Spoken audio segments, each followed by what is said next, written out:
Conquering confusion. Mastering modal verbs in English. Hello language learners. Welcome to another exciting episode in our journey of mastering English. Today, we're diving into a tricky but crucial topic, modal verbs. Specifically, we'll learn about common mistakes and confusing situations related to modal verbs and, most importantly, how to correct them. Before we start correcting errors, let's quickly revisit what modal verbs are. They are special verbs that we use to express possibility, necessity, permission, ability, and certain other ideas.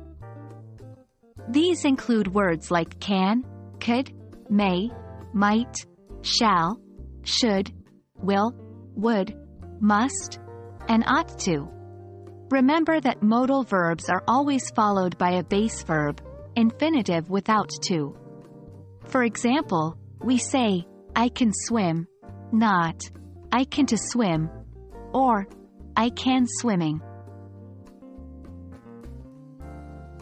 One of the most common mistakes is confusing the use of different modal verbs, such as can versus could, may versus might, and shall versus should. Remember, each verb has its own nuance and specific context of use. Also, a prevalent issue is the incorrect use of modal verbs in different tenses. Remember, modal verbs do not change form according to tense. Now, let's look at how we can spot and correct errors with modal verbs. Error: I don't can swim. Correction: I can't swim. Error: she must to go to school. Correction: she must go to school. Notice how in the corrections, the modal verbs are followed directly by the base form of the main verb without any additional auxiliary verbs or to in between. The best way to improve is to practice. Let's try some together.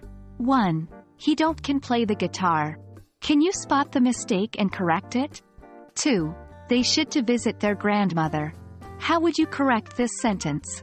Try to correct these sentences on your own, and in the comments below, let us know your answers. We'll be there to guide and correct you. Mastering modal verbs can be tricky, but with constant practice and attention to common mistakes, you'll get the hang of it. We hope this video has been helpful in your journey to becoming a confident English speaker. Remember, everyone learns at their own pace, so don't rush and keep practicing. See you in our next video. Keep learning, keep growing, and as always, happy language learning.